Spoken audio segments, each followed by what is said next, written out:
Today's podcast is brought to you by Audible.com. Get a free audiobook download at audibletrial.com/thestatementshow.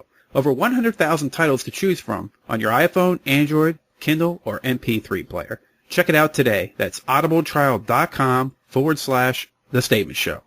Hello, everybody. I just received a full briefing from our emergency response teams, including FEMA and agencies that are going to be helpful in the response and recovery efforts. The Department of Energy, the Department of Transportation, the Department of Health, Homeland Security, and the Department of Health and Human Services. Obviously, everybody is aware at this point that this is going to be a big and powerful storm. From the Night Shift Crew Studios in the D.C. metro area, this is The Statement Show. I am your host, Terry James, along with my co-host, Zach Chehi. We're covering sports, technology, entertainment, news, and everything in between. The lights are on.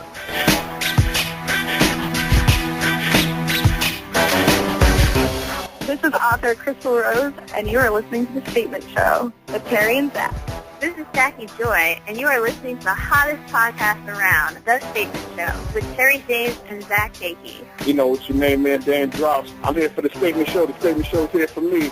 Hi, this is your naughty lifestyle expert, Sienna Sinclaire, and you're listening to The Statement Show. Welcome back to another episode of The Statement Show. I'm Terry James. And I'm Zach Chehi, and we're the podcast that fits in no category. Today, we talk about the recent sale of Lucasfilms, the upcoming presidential election, and our interview with author and naughty lifestyle expert Sienna Sinclaire. But first, we wanted to talk about Hurricane Sandy and the devastation she kind of left in her path there, Zach.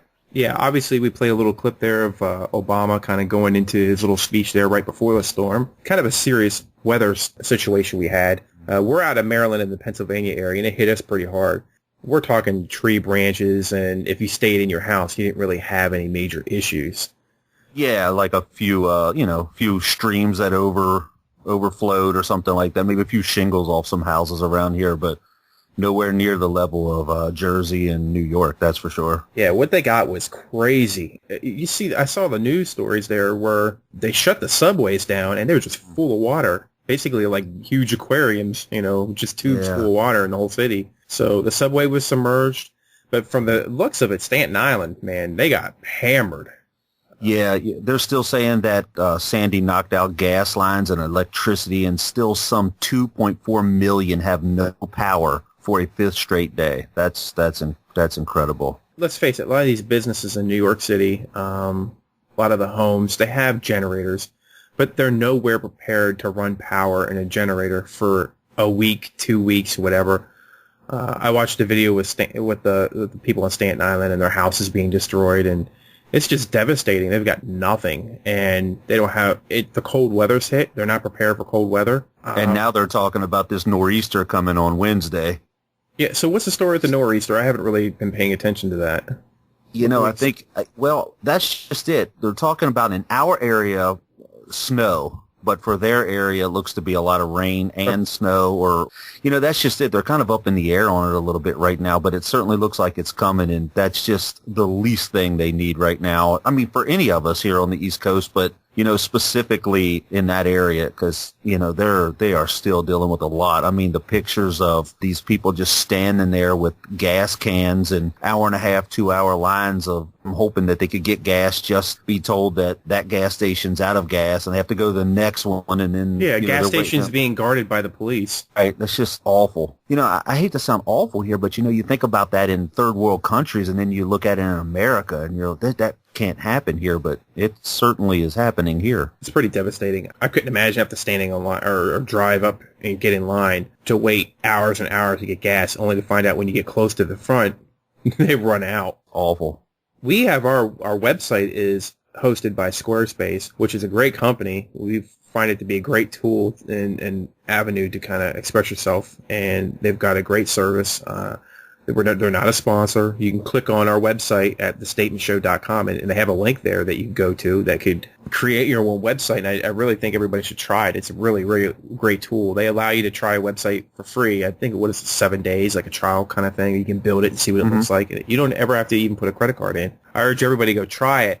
But what I really like about them is the fact that they're based out of New York, and they lost power, where they were losing power. Their generators are all in the basement of their building, got flooded with the water. They sent out an email telling everybody basically they were going to do the best they could, but it looked like they were going to go down. They never did, because they have one generator on the roof of the building, and they created a man chain going all the way up to the top where people just handed each other gas cans, and they kept that generator going. Me, myself, I could have understood, I understand weather conditions, things of this nature. This is one of those situations where you kind of understand if the website's going to go down. This is not the important issue here. Sure. People need food. People need gas, that kind of things. These are the important issues. But it just kind of shows you what kind of company what lengths they're willing to do to keep you online, because some people, there are essential services. Now, I'm not saying that they do the Red Cross or anything. I don't know if they do, but could you imagine if there are sites like that they host? So sure. Sometimes, people run businesses. It's a day-to-day operation, so it's important to make sure you have something reliable. So they were willing to go through those lengths to keep 7 hours worth of gas in a generator to keep their servers going. I think that's pretty respectable. So. Yeah, you would never think that somebody would go to that length, but I mean, it certainly says something not only about Squarespace, but the people up in New York. Obviously, they've been through a lot, mm-hmm. and they certainly know how to deal with the devastation and disasters.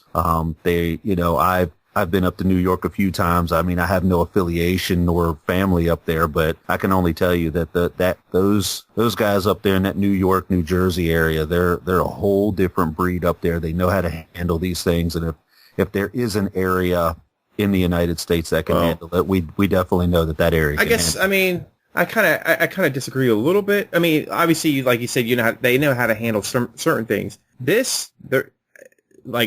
New Jersey, Staten Island, New York City, they don't know how to handle this kind of a situation weather-wise, because this hasn't happened in almost, I believe what they said was almost 100 years. This is we're getting these 100-year storms every year now, it seems like. They keep talking about how we haven't had one like this, This one here, I believe they said we've never even had, they don't have anything recorded in the books this big. How to encompass such a wide area at one time. It was a very scary situation. They make this sound like this is the end of the world. I mean, on the news companies, this is all they talked about. They just 24/7, the Frankenstorm, right. In a way, they overdo it. Well, by handle it, I don't necessarily mean that they know how to, to know exactly what to do per se. But what I mean is, in other words, if the D.C. area would have got hit with this same mess, we would have bawled around and cried around about it, because that's what we do in this area. I mean, yeah, right. We don't handle the storm area. If we get 6 inches of snow, we're crying about it. People are wrecking and carrying on around here because that's what we do. Yeah. And that's how we are. What I mean by handling it is not necessarily, I don't think anyone can handle that much water. I don't necessarily mean can they, that what I mean is they can overcome, and they can, if you remember correctly there a few years back when we got those two blizzards back to back, much of Eastern Coast area here got those same storms, and, New York also got those, if you remember correctly, sure. But you know what? They seem to deal with it. But you remember us, we were in this area, we were bawling around and crying around about it, like it was the worst thing ever. People around here drive crazy, and if you have a big four-wheel drive, they act as though that's going to get them through anything. Usually the ironic part is you see those vehicles are off to the side of the road half the time because they went too fast. Well, mine wasn't. Yeah, because when you grow up around these kind of storms, and you grow up around, a real winter, you kind of learn how to drive and slow and steady. That's how they always say, slow and steady wins the race kind of thing. So that's the best advice I give anybody, is just go slow.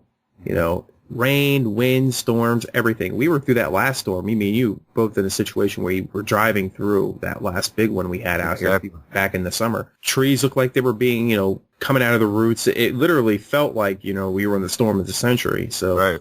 We both decided that this time around, no way were we driving in this. So it's not worth it. If you have a storm like this, you've got to just hunker down in your house. And obviously, if you're in an area like Staten Island, New Jersey, and these places, if they tell you to get out, you got to heed their advice. Nobody wants to leave your possessions behind, but your life is the most important thing. Things can be reaccumulated, houses can be rebuilt. But if you're dead, That's it. You're done. So, I can understand. I mean, I guess on the New Jersey side where, say like on that Jersey Shore area, many of them have cars, but in New York City, a lot of people don't have cars. I don't know if they honestly thought that it was going to be that bad. I mean, I don't know. I mean, the news has a way of blowing up everything.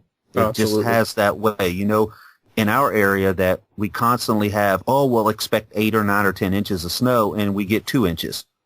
Or, expect 1 or 2 inches and we get 8 or 9 or 10 inches. So the media kind of sort of blows everything in a whole other story. I mean, it just kind of is irritating because, even when you and I were sitting there talking before the storm came, we were going, is this just hype or is it for real? We had the ability to, to kind of make that decision. But with those guys up there being on the coast, they didn't really have that ability to say that. They either said, okay, I'm going to leave or I'm going to stay. And I don't know that they thought that it was going to be that bad. I mean, it's real easy for us to sit back in hindsight and go, why didn't they leave? Why didn't they go? Why didn't they do this? Why didn't they do that? Well, who really knew it was going to be that bad? I mean, sure, they were telling you that, but you hear this kind of stuff all the time because sometimes the news, this is a news story, and all the time they have a tendency to run away with these stories because it's good ratings and they keep talking about it, and it's like, this is the coverage for now. So after a while, you get to the point, because like, we've had major storms come up before. Now, not quite like this. When you have storms come up, sometimes the weather people make it sound like the end of the world, and it's nothing. It literally was just, a little rainstorm, and people got through it just fine. So I think some people kind of get it. They were hoping this is going to be one of those situations where maybe it just blows back out to sea, but it didn't. This is where, everybody always gets on me about the technology thing. Like sometimes you're always telling me how I look at the tech side of things. Mm-hmm. This is one of those times where I'm going to say, look, technology saved a lot of lives, because think about had we no forewarning. We have the technology now to be able to tell the storm was coming way ahead of time. We had plenty of time to prepare for this storm. In respect to this technology, it really helped a lot of people. People had cell phones this time. I think a lot of calls got through this time. I mean, cell phone service continued. I was lucky. We didn't lose power at all. Nor did we. No leakage in our roof, no car damage, no yard damage. I mean, we went through this one unscathed.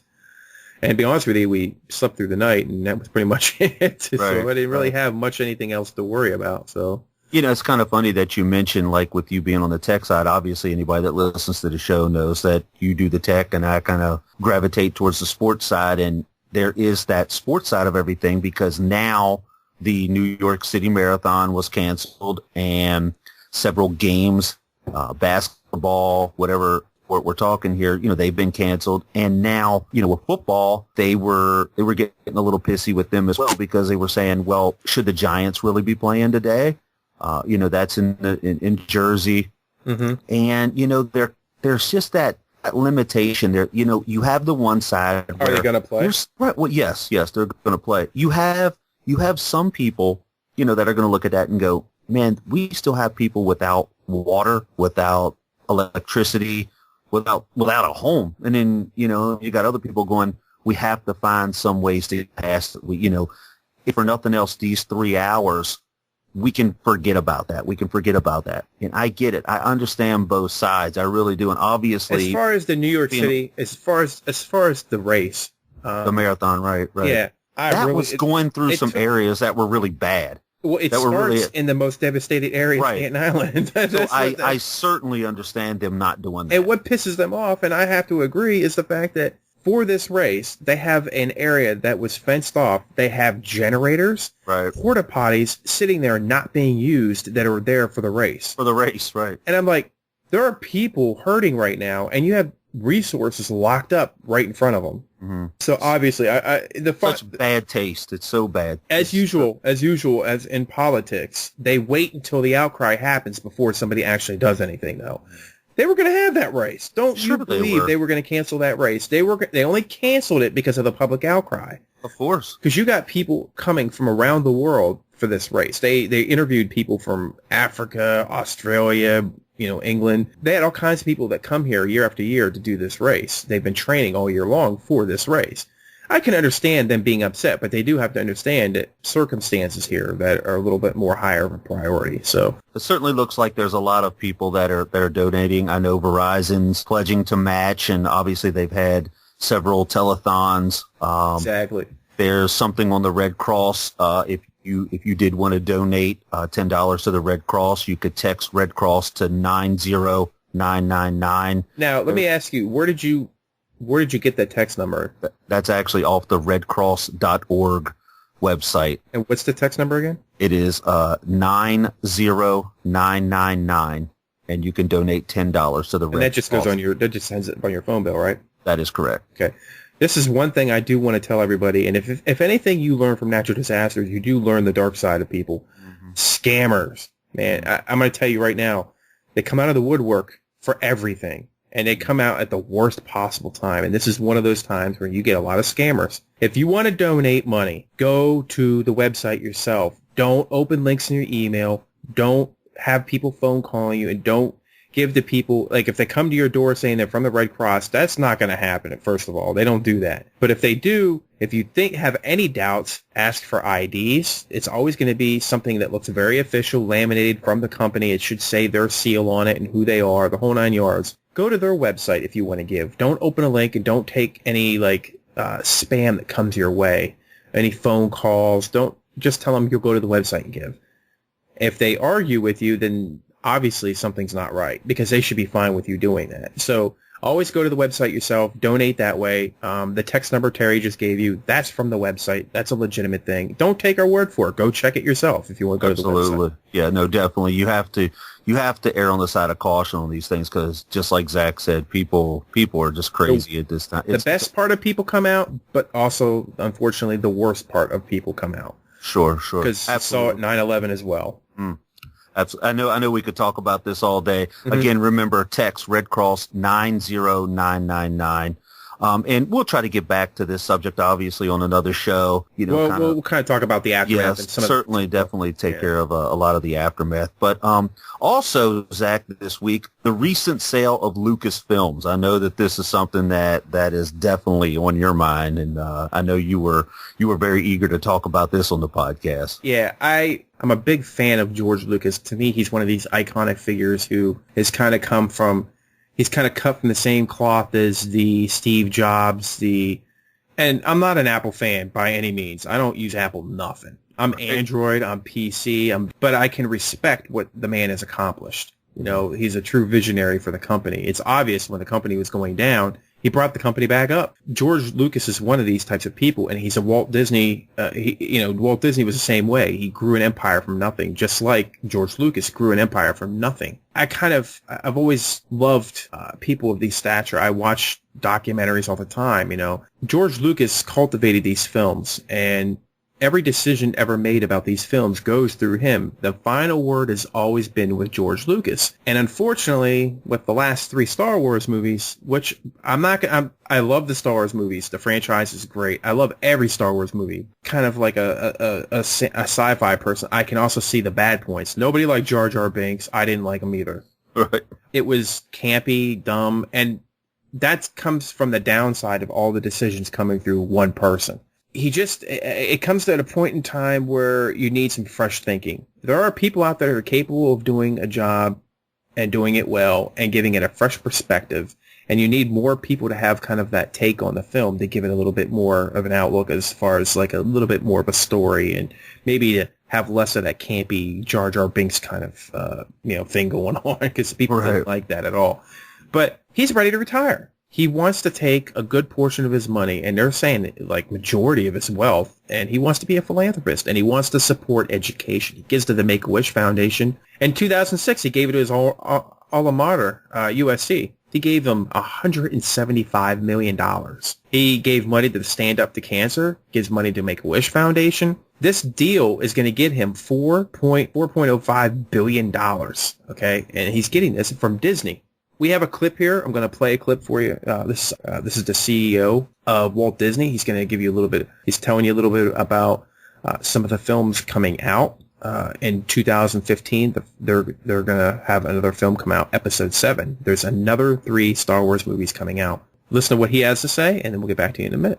Today, I am proud to announce the Walt Disney Company is acquiring Lucasfilm, the global entertainment company founded by George Lucas and the home of the legendary Star Wars franchise. In addition to getting the rights to one of the greatest family franchises and epic stories of all time, Disney is also acquiring all of Lucasfilm's operating businesses, including Industrial Light and Magic and Skywalker Sound. George Lucas is a true visionary and an innovative epic storyteller who has defined modern filmmaking with unforgettable characters and amazing stories. And this gives Disney infinite inspiration and opportunities to continue the epic Star Wars saga. Fans can expect a new feature film, Star Wars Episode 7, in theaters worldwide in 2015. And there will be more feature films, as well as consumer products, television projects, games, and theme park attractions. So you heard Iger. He basically said there's 3 more movies coming out. There's plenty of information out there as far as how much money he got, but for the most part, as far as I know, George Lucas is getting half stock in Disney, which is what he's calling his retirement fund. Right. We're gonna play a clip here also from George Lucas in a minute here, but basically he's retiring. He wants to hand this over to somebody else, capable hands as far as Disney goes. It's obvious. I mean, he's got Star Tours at Disney World. He's got his Indiana Jones franchise. He's got a big attraction at Disney World as far as the Indiana Jones experience, which I think was fabulous. Everybody loves Star Tours at MGM. Sure. So I guess it's Hollywood Studios now because they don't call it MGM anymore. But if you look at Disney as a whole, they bought the Marvels franchise. They have Lucasfilm now. They have that Star Wars. Now, the ironic part is I haven't heard him mention anything about like Indiana Jones. So I don't know if that's... He said they didn't just buy, like the film, Star Wars. They bought everything. That's ILM, Industrial Light and Magic. That's Lucasfilms. That's everything. He's unloaded everything for $4.5 billion. And I know you were saying that he just wanted to retire. But let me ask you this. His last film, Red Tails, if you saw that, which was obviously the story that he told of the Tuskegee Airmen. Yeah. Well, he actually acknowledged in an interview that he barely got Red Tails into the theaters. And the ones that he's working on now, that he will never get into the theaters. Those were his exact words. Those are his quotes. How did he put that across? Because I really didn't see that. But was it because they resistance to the... See, that's just it. That's what I'm saying. I mean, are we looking at a point where he's kind of... And I guess that's what I'm trying to say. Do you feel that because with Disney backing him that he's going to have I mean, obviously... They're not George backing Lucas, him. They're taking it over. Right. Well, you know what I mean. I mean, George He's Lucas, a consultant for the movies, by the way. I do want to say that. He's not totally out. He is going to be a consultant for the new Star Wars movies. That's part of this money, I'm assuming. As far as, like, retiring, he just wants to... It's time to settle down. The man's, like, 65 years old, I believe. Somewhere in his 60s. So I think it's 60. Many people at 65 years old are still going. I mean, let's be honest. I mean, just because you're 65 doesn't mean you retire. You can still keep going on and on and on. I mean, sure.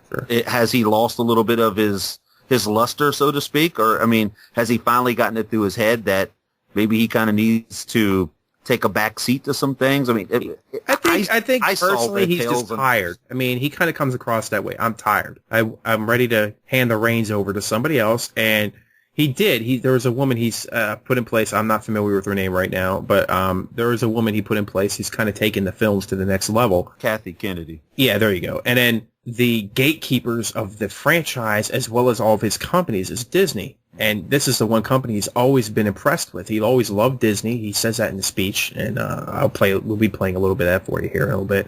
But I agree. I think Disney's probably the one place that will take care of this product. So I mean, he knows what he's doing. He's not an idiot. I mean, he's picked probably the most marketable.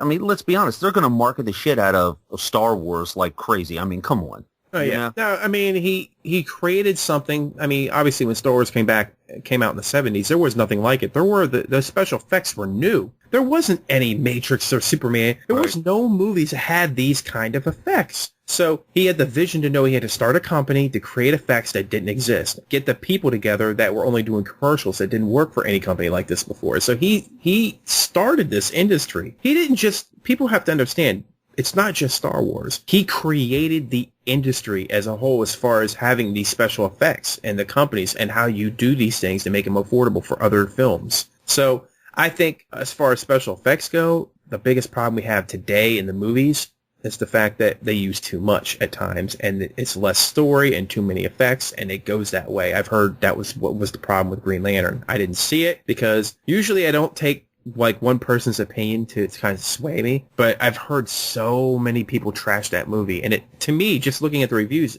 and just looking at the picture, like the trailer, it looks campy. It looks like it's nothing but CG. Mm-hmm. So the story suffers, in my opinion, and that's the problem with a lot of movies today. I think they focus on getting these great effects, which is not a bad thing, but they allow it to do too much of the storytelling. You have to have a good script first, and the first 3 Star Wars movies, they're based on a scenario where there's the good, the bad, there's the antagonist, there's a structure there, there's a story, and that's always been his goal, is to have the story be good and have the effects come to help tell the story, but not be the story. So it's always been that way. When the last 3 came out, I think part of the reason people looked at it differently is, number one, you're never going to look at any Star Wars movies like the first 3. Right. When you look at the next 3 movies, you kind of, something changes because they're so good looking. Part of the old Star Wars movies had that little bit of campiness about it, as far as you could tell.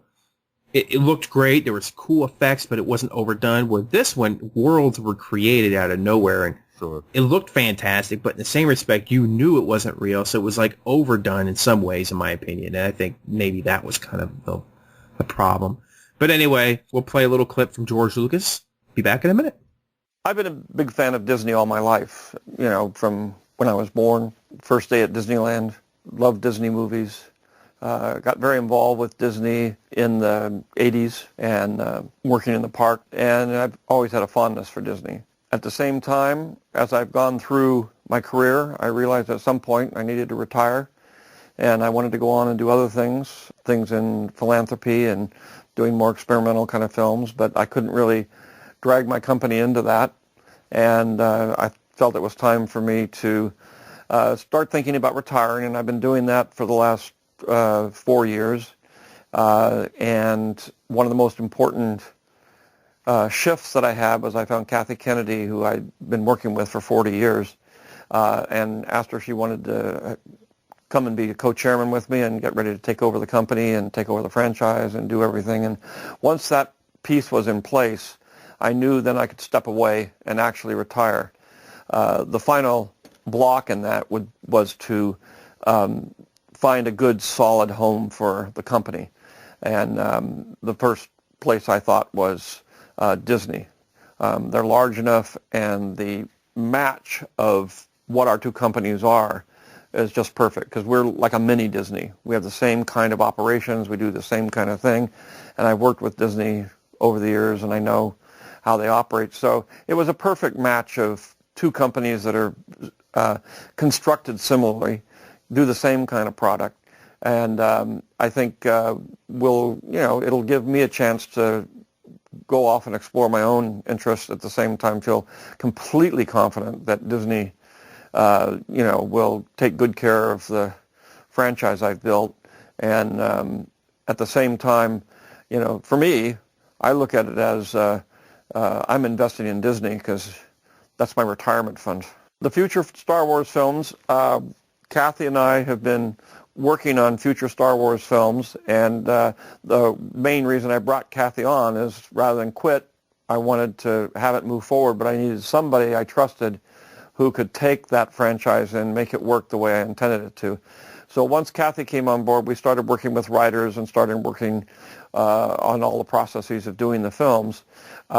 So we've got a plan for 7, 8, and 9, which is the end of the trilogy, and other films also. So we have a large group of ideas and characters and books and all kinds of things. We could go on making Star Wars for the next 100 years. All right, so that was George Lucas. We played a little clip of that. I think maybe it's time that we move on. We're going to talk a little bit about the presidential elections here, because it's a big story coming up, obviously. We're recording on Sunday, by the way, so the elections are coming up on Tuesday. My vote, it hasn't been a secret. I voted for Obama the last time because he just had that special something that I thought was what we needed. McCain, in my opinion, felt like he had this old thinking. But in my opinion, I think Romney, he's a gifted speaker. He's he did very well in the debates. If people say that debates don't help people make up their mind, they're crazy. It made up my mind. He did a fantastic job in the debates. He didn't back down. The problem is they're so rehearsed. You're not seeing, part of it, in my opinion, you're not seeing the person. You're seeing what they want you to see. Right. You're kind of seeing what they've learned in their debate camps and I mean, all the other let's things. face it. I mean, look at Romney ran right over Obama in that first debate. He did fantastic. Right. And when they came out of there, people were like, "Where was the president? He didn't show up. He was there, but he didn't pay attention. Didn't look up. He wasn't engaging."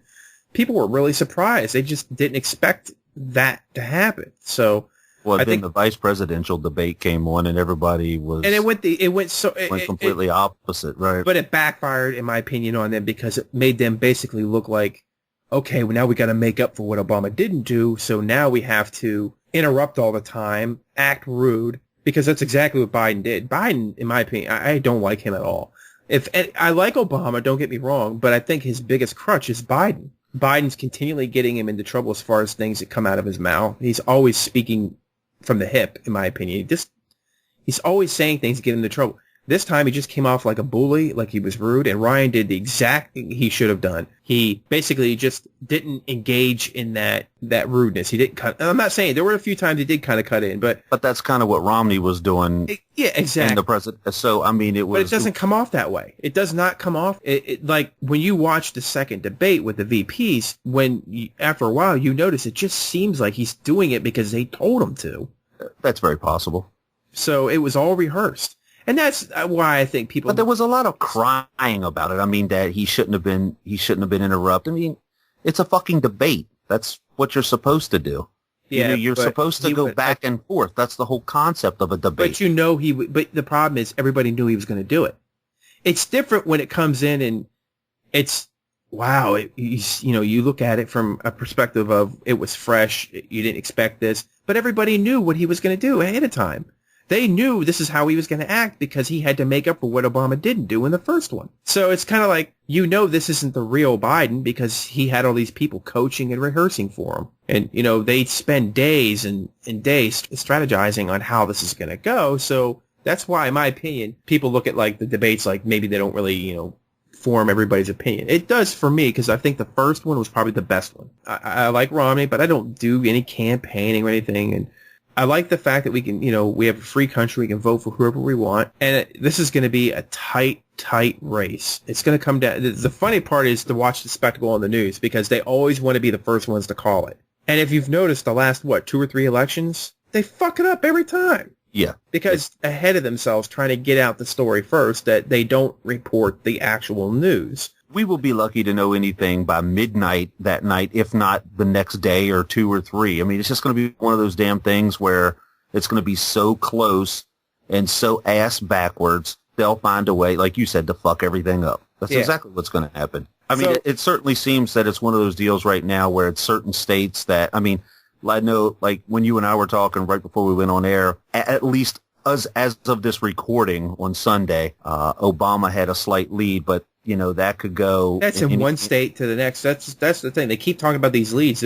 They're basically from what I'm hearing from most people, they're in a dead heat. So like you're from Pennsylvania and you said yourself, you barely see any signs that are supporting Obama. Well, that's my area. And in my area before, I know when I went to vote the last time, I specifically was in line with people, and I heard many of them saying that they weren't going to vote for Obama. And in my area, the newspaper came out, I believe it was a day after or 2 days after each county or, each city or whatever, each borough, I guess. And it said who each county or each borough voted for. And in my area, Obama actually did not win my area, but yet won Pennsylvania. Have you decided, are you going to go vote? I probably will, yes. Are you on the undecided list right now? Yeah, I would definitely say that I'm very undecided at this point. So you're kind of one of these guys that, you're right there before you did make your decision. Exactly. I know who I think I'm going to vote for, if that makes sense. I mean, I'm like on that 51-49 type. So you're going to let me be the only one to put it out there who I'm for. I will say this. I can tell you who I think is going to win. Oh, that's not right. Because you're not saying who you support. Like, I'm saying who I support. You're just saying who you think is going to win. This way you can kind of hide behind that. There is no hiding. Because I don't know. I'm going to tell you this. It's obvious. I mean, he's got the presidency to back him up. It's very hard to beat a sitting president. It's very rare that it even happens. The last time president has been defeated was Bill Clinton against George Bush Sr. And therefore, that's why I think he's going to win. So this is not a typical race. Our economy is in a much different state. And whenever the economy is hurting and whenever an unemployment rate is so high, that's usually when the sitting president loses. It's going to be interesting. I mean, I'm definitely for Romney. I do like what he stands for. But I'm not against Obama either. So that's the thing. Even though I vote one way, doesn't mean I hate another. I'm not going to be like terribly disappointed if Obama wins. Right.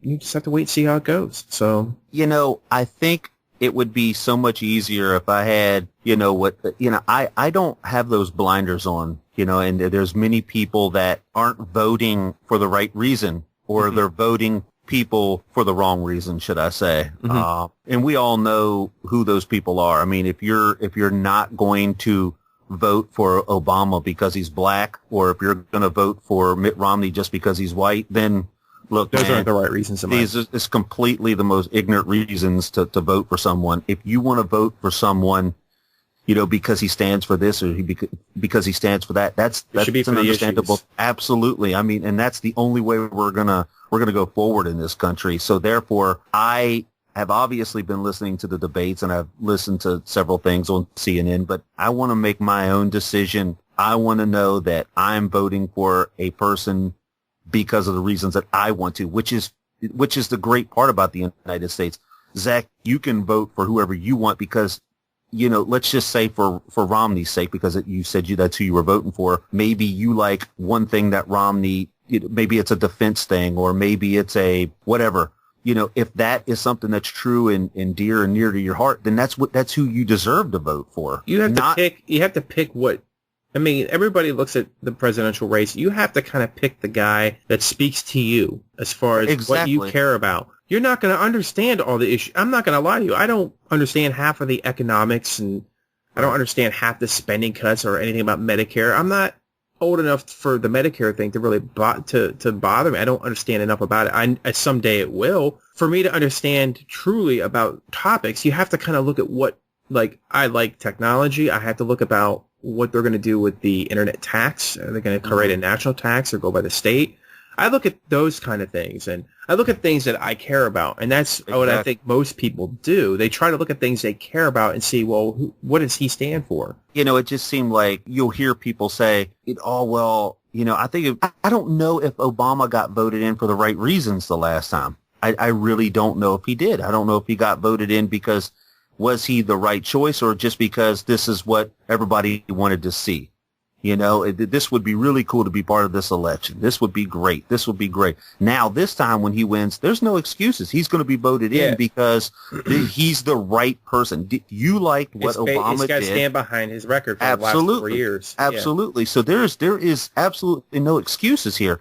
If you're a female, you're voting for Mitt Romney because he has a nice ass or whatever. It's fucking stupid. Or Ryan's got good guns on him. He looks good. Vote. When you look at a lot of the tweets that a lot of women were doing during their debate, that was basically what most women were talking about. And that's what I mean. If you're going to be female and you're going to sit around and say, "Oh, well, I bet he looks good without a shirt," it's dumb. It's just dumb. You vote for somebody because that's who you feel is the right candidate for the job. Absolutely. And that's why I'm taking my time and really, really thinking about it. You really are taking your time, man. It's coming up. Yeah. You know what? The crazy part is the last time I voted, I actually walked to the polling station because I still wasn't sure who I wanted to vote for. I walked and thought about everything, and it was just really up in the air, which is obviously one of the main, like you and I were talking before. It was a lot closer last time than what people gave it credit for. I mean, a lot of people just thought that it was such this huge runaway by Obama, but really it wasn't. There was this misconception that this was some kind of landslide victory for him. It wasn't. McCain did not lose by that big of a margin. So most people need to understand that you have to stand by your record. I think the time where you're going to see the biggest, decision made, obviously, with the presidential election, if he doesn't win, you can't say it's because of, people were raised. He's got to stand behind his last 4 years. So people are making an educated guess on who they think is the right choice for this country to take us and lead us on to the next 4 years. I think it's Romney. But like I said before, I'm not entirely disappointed if it's Obama. I don't think he's doing that bad of a job now. It's just there's certain things that I like about Romney, and I feel he might do a better job. Everybody needs to decide for themselves, but the most importantly is you need to go vote. Exactly. So that's my biggest thing to anybody. Right. Vote for who you want to vote for. Have your own opinion. Form your own opinion. But don't let anybody else sway you towards somebody because that's what they like. You need to make up your own mind, and most definitely you just need to get out there and vote. And obviously in the next show we'll talk about who won and what we think about what was going on and some of this. Because let's face it, we already know there's going to be crap with the damn media. Oh, yeah. So, but anyway. Okay, before we actually move on to our interview with Sienna Sinclaire, let me ask you this, Zach. I know who you're voting for, but who do you think is going to win? Mitt Romney. You actually think he's going to Mitt win? Romney's the next president of the United States. All right, so I'm calling Barack. Okay, so, you're calling Barack, but you ain't saying that's who you're voting for. I'm saying I'm calling Barack. Okay. But that is... you heard it, everybody. He's taking the coward's way out. He's not going to let us know who he's voting for. So. I am taking the super-duper coward's way out right now. But I will say, I think Barack Obama's going to win. But we can say this. It's pretty obvious. We're bringing up this interview with Sienna Sinclaire. She came out with a book. It's called The Naughty Girl's Guide to L.A. And we can say this. It's not likely you'll see Obama or Mitt Romney taking this. So we put this interview together for you. So go ahead and give it a listen. But before we do, Zach, I want to talk about Audible.com. That's right. Audible.com is the premier provider of digital audiobooks. Audible has over 100,000 titles to choose from in every genre. Thrillers, business, romance, comedy, sci-fi, and more. Audible titles play on the iPhone, the Kindle, Android, and more than 500 devices for listening anytime and anywhere. That's right. For you, the listeners of the Statement Show podcast, Audible is offering a free audiobook download with a free 30-day trial to give you the opportunity to check out their service. Man, that's free. Not too many things are free anymore. Minimal things that are free. So they're willing to give you 30 days. That's 30% off of titles beyond the book that they give you. That's free podcast of the Wall Street Journal. There's something for everybody. It's great for commuting. I'm actually listening to Kevin Smith's book called Tough Shit right now, and it is a fantastic book. I love it. It's kind of like his podcast, only like in a long form, isn't it? Yeah, what it is here's the great part about it. He kind of goes from the beginning of his career with Jay and Silent Bob, with Clerks, he goes through everything. He talks about the directors, the producers, and everything. Then at this point right now, I'm at a point right now where I've just listened to the movie Cop Out, because he obviously with Bruce Willis. With Bruce Willis, and that was his Tracy Morgan. Tracy Morgan, right. Okay, well, he has a story in there about Bruce Willis that is some of the funniest stuff I've ever heard. I'm telling you right now. I don't want to ruin it, but basically Bruce Willis is not who you think Bruce Willis really is. I mean, there's not a lot of flattering things that he says about Bruce Willis in this, so you must listen to this. It is a fantastic book. Does he talk about BWT, Bruce Willis time? Yeah, well, he talks about how great Tracy was in the movie. You know, it's one of those, it just goes beyond everything. He talks about Harvey Weinstein. Now he's at a point right now where he's talking about his podcast.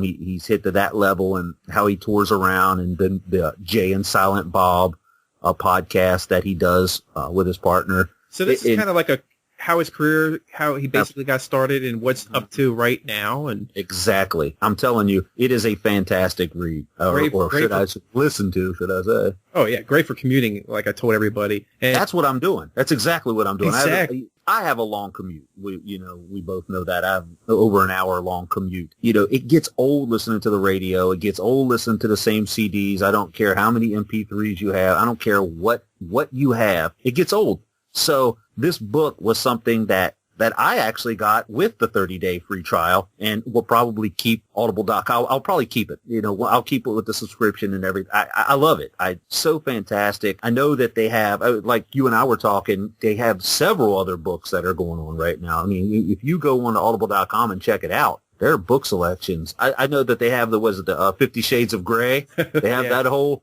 thing, that whole trilogy of books. Well, I'm listening to Adam Carolla's Not Taco Bell Material, and I'll get into that the next show. But one of the things that I tried here after I got that book is I went on to see like the pricing and the discount they give you when you just want to buy other audiobooks. Nobody really wants to wait. Sometimes they want to listen to more than one a month, and I suggested anybody go ahead and do that because their pricing structure is fantastic. 30% off as a member. So take advantage of it. My daughter loves Goosebumps, and they have plenty of Goosebumps books to pick from. So I'm going to have my daughter listening to audiobooks, and she likes to listen to those when she goes to bed. There's plenty out there. So one more time, Terry, let our listeners know what Audible's willing to do for them. At this point, Audible is offering a free audiobook download with a free 30-day trial. I mean, like you said, there's not a lot going on for free these days. And when I say free, it's free. The book that I downloaded, 100% free. Put your credit card, do your thing, go from there. It's an amazing service. I think you guys are going to love it. And what do you have to lose? So that's audibletrial.com/The Statement Show. Or you can go to www.thestatementshow.com and click on the banner ad. All right, everybody, let's get to the interview. On the phone, we have Sienna Sinclaire. How are you this morning, or this evening, should I say, Sienna? I'm doing good. Afternoon for me. Hey, we were actually, first of all, I guess we should say thank you to Troy from your agency. He was nothing but fantastic in lining this interview up for us. So first of all, we did kind of just want to say thank you for him doing that for us. And he kind of sent over a little bio about yourself, and quite impressive, should I say. I think I have my very own social network at SiennaSinclaireSocial.com. Okay, is this kind of like a Facebook kind of thing? Is it only for like the adult industry, or is it kind of open for everybody to go into? It's for everybody. It's for all things naughty. So if you're interested in pinup, like sexy pinup, glamour, fetish, erotic stories, just anything naughty is what people talk about on this, and share photos. Something like that. All right, so why don't you tell us a little bit about yourself? How long have you been in the industry? I've been in the adult industry for over 7 years now. Gosh, I talk about myself so much, sometimes I get tired of it. I have a question. Exactly. I'm like, what do I say that's interesting? Again, but I've been in it for over 7 years, and I started out as a dancer or stripper at Scores in New York, and I worked at Vegas at Dermot Rhino, and then that kind of, led me into the adult industry, and I decided to do my own website and to take charge and to do my own thing. So I do all my own content. It's exclusive for my website at SiennaSinclaire.com, and as I got more into it, that's when I got into the sex coaching and the book writing and, all things naughty, because my whole life is naughty stuff. Yeah, we actually saw that you do naughty tours of Los Angeles. That sounds rather interesting. Could you kind of elaborate on that a little bit? Yeah, I was the first one to do naughty tours of LA until LA porn tours came along. But we're completely different with what we do. But my tours are more so for, women or groups of women or couples who want to go on, just a naughty tour. I'm a big history buff, so I know a lot about LA's naughty side because I wrote the book on it. So, and in the book, I offer a naughty home tour where you can go check out, just like you can check out celebrity houses, you can go check out celebrity houses that were naughty. And just little areas of LA, like old burlesque buildings, where they used to host burlesque shows, and now they've changed into porn theaters for gay men. Okay. There's some history that even though, it's a porn theater where, gay people go to watch porn or get off, you can still go in there if you're not scared. They're not going to bite, and go see a part of history, that probably won't be around much longer. Okay. And then I also offer tours of women for women who want to go maybe to a sex toy store or, to get some advice, or they want me to go with them to go out at a sexy restaurant, sexy nightclub, help them get in, whatever it is. That's what I'm available for.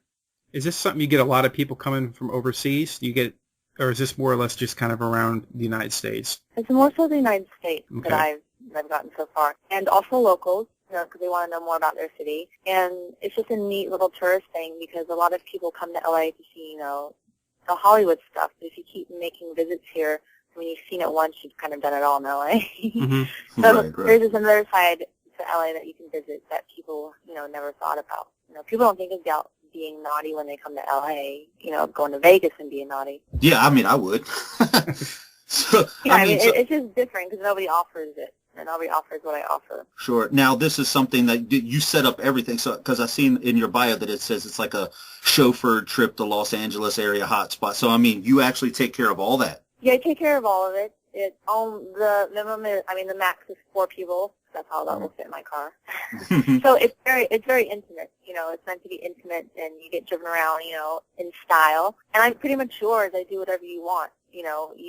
I custom make the itinerary. It depends on what you want to do. If you're somebody, like I said, who is coming to town for Halloween, and you want to know where all the naughty shops are, it doesn't even have to be in person. I can make you an itinerary, and you can go do it on your own.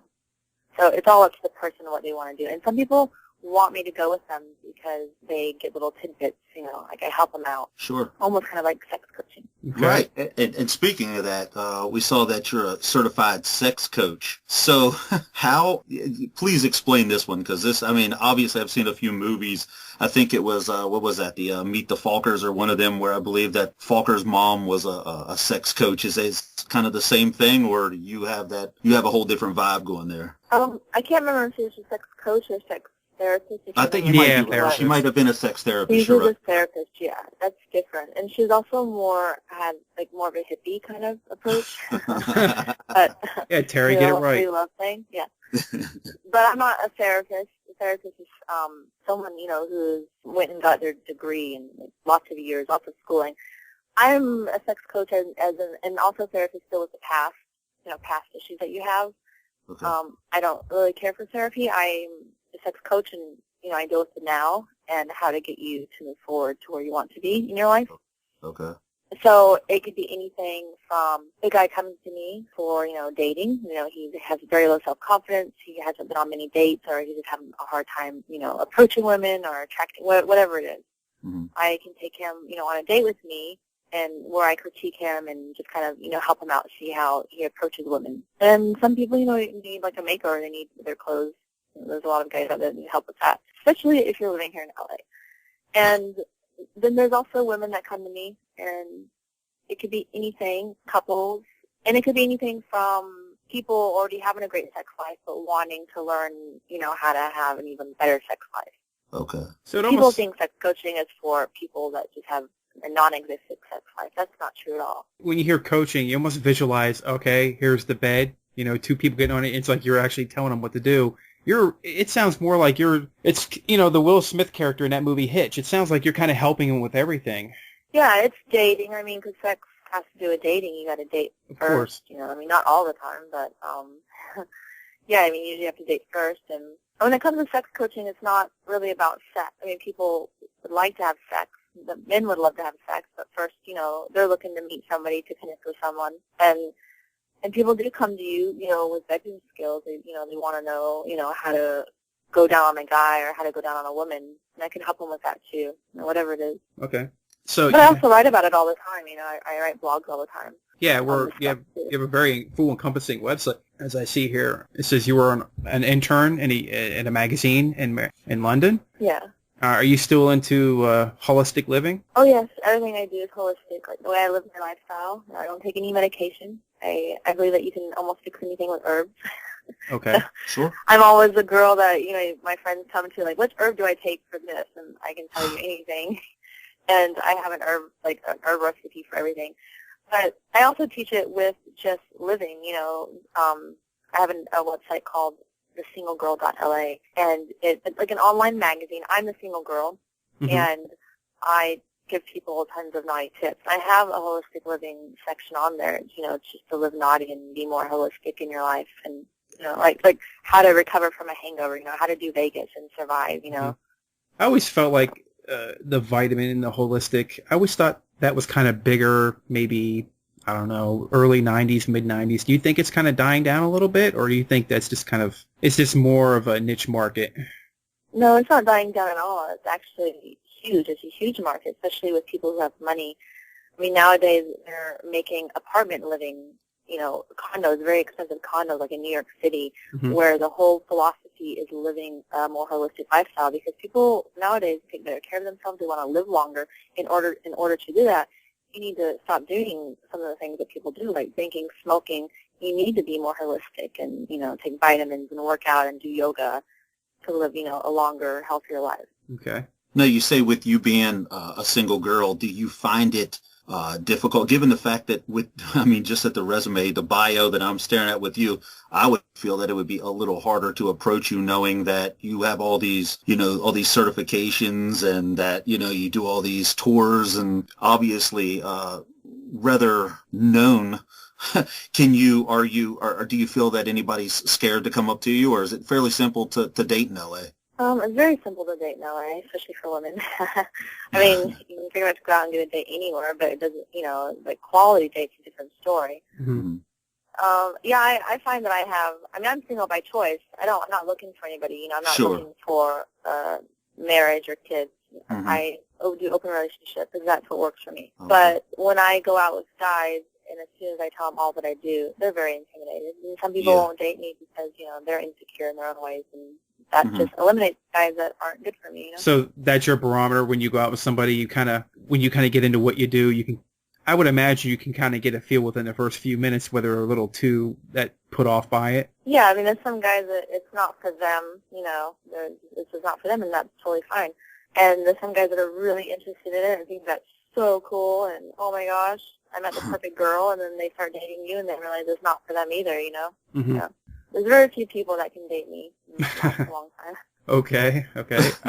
So tell us a little bit about your book that you have out. You just released it in this past summer, correct? Well, I just released it months ago. And what's the name of the book? Naughty Girl's Guide to Los Angeles. Okay, now is this kind of like everybody goes to Los Angeles to get the books that kind of tell you where the stars live and all the kind of interesting things to do in LA. Is this kind of the more, like you said, it's more of the erotic version of locations? Is this kind of just telling you the ins and outs? It's kind of like I don't even know what to compare it to. Everybody buys the Disney World guide when you go to Disney World. It's just kind of the same thing if you're looking for that kind of thing up in LA. It's a travel book, and like I said, most people come to LA not to be naughty because they don't think of that. Most people go to Vegas to be naughty. That's what it's advertised for, Oh, sure. City. But just because you don't think about it doesn't mean it doesn't exist here, and it does. And there's 400 pages of it, and it's everywhere. And there's never been a book written about dedicated to the naughty history and the naughty side of LA. So it's not just for tourists; it's for locals. There's a lot of local stuff in there that that tourists really wouldn't do. There would be more for locals. So, and it caters to the solo traveler, the girlfriends getaway, and the lovers getaway. So those are kind of like the 3/5 people I'm talking about too. Okay. So I can get this in Borders. Can I get this for the Kindle as well? You can get it on Amazon. Okay. Not Borders. Does that even exist anymore? I think they're limited. I'll be honest with you. I'm not really sure. They are a lot. I know that they've all closed down. I don't know if I think they may have their website up and that's it. But Amazon, and it's not available by ebook yet because I wanted to release the book first. Okay. And then I'm going to do the ebook, Okay. Got to get people to buy the book. But the ebook will be coming in a few months. Okay. So right now I'm just getting the book out. And it will be at the Hustler store for sale here in LA. That's the major store right now that's carrying it. And then, like I said, Amazon. And if you want a personal signed copy from me, then you have to go to my website at naughtytravelguide.com, and I'll sign it for you. Okay. Obviously, you've been around the world. I'm seeing here you've been in Washington, D.C., New York City, Las Vegas. You've been overseas. You've been in London. You do various writings for different magazines. Can you give us an idea of some of the other magazines you've done some writing for? Well, I used to work for Zest magazine, which was in London. That was the magazine I worked for. And then I've done Balance magazine. That was a holistic magazine. And I've done like random write-ups, for like Cosmo, just self, random little write-ups. Nothing like a major article yet. Okay. So, yeah, we were actually checking out your Twitter page there. Were you in London? Is that where you were? Just recently? Yeah, recently. No, I think that was near the beginning of her career. Oh, was that? I thought when we were talking with you, or they said that you were in Europe or something? Yeah, I was in London, Paris, Nice, and Ez. Yeah. You've really got it all covered. You're quite the entrepreneur. You've got your own website, your own social network that you've created. You're doing the Naughty Tours. You have a book out. You're an author. You do holistic living. You got a lot of irons in the fire here, I see. Anything new that you're projecting on future? What's that? And I travel nonstop. I go somewhere every month. I was in Paris for 5 weeks. So. Wow.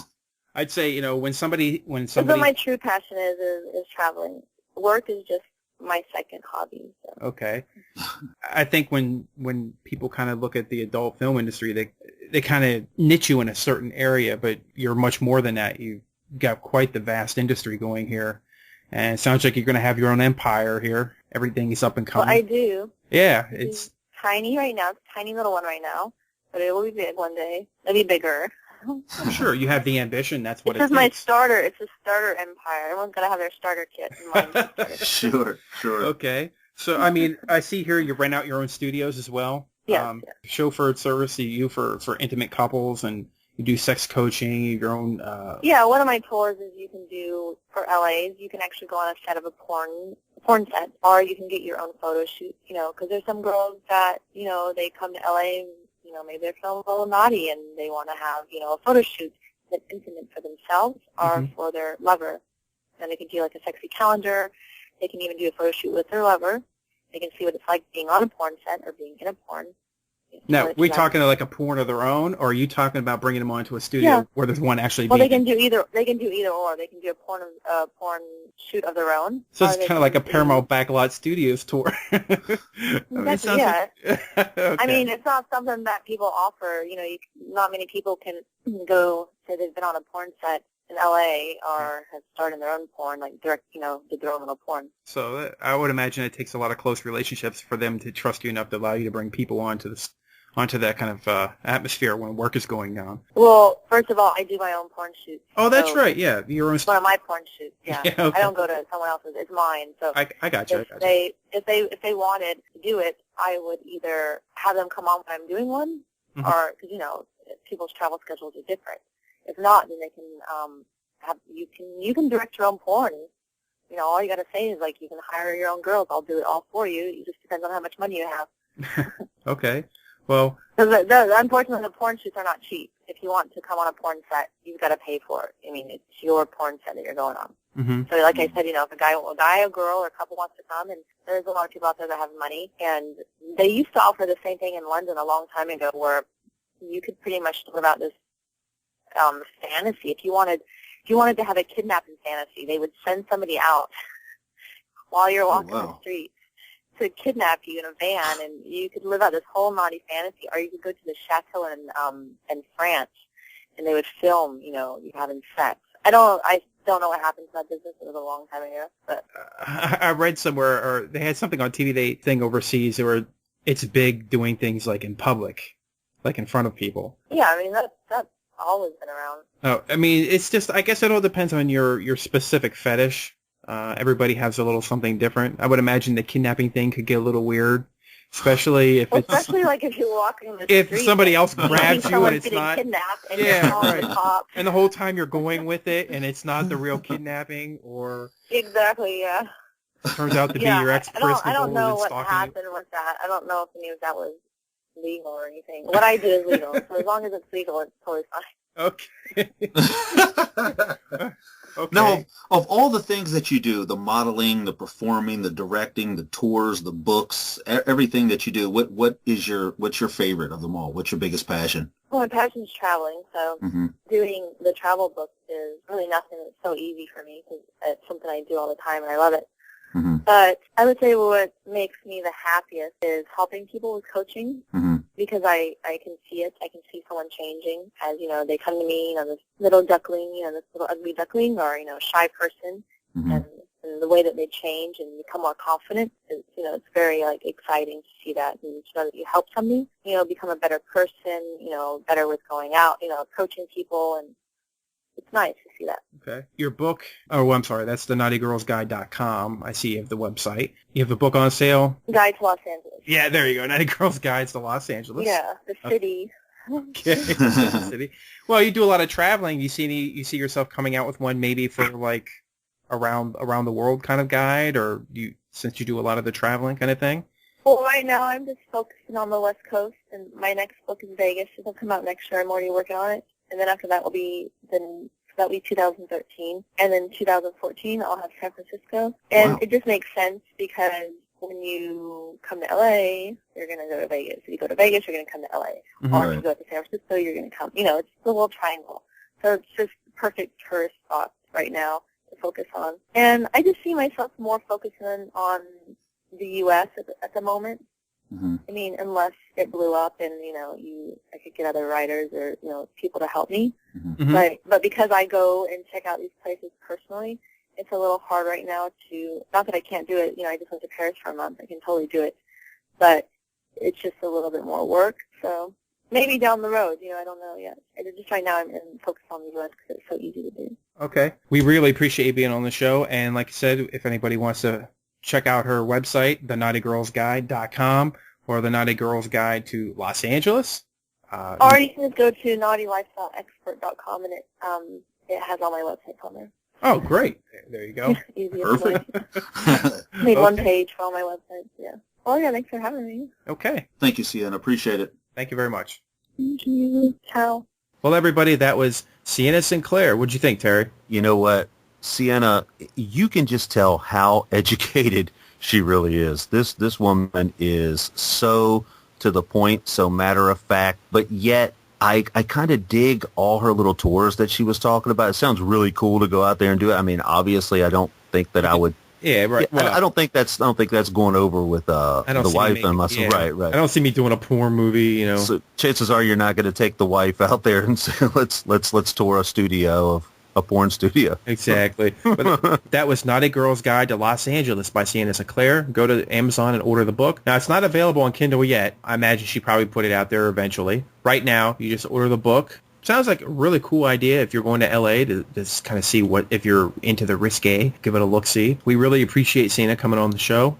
And I think it's time we turn the lights out on this episode of The Statement Show, Terry. Absolutely. Go vote, guys.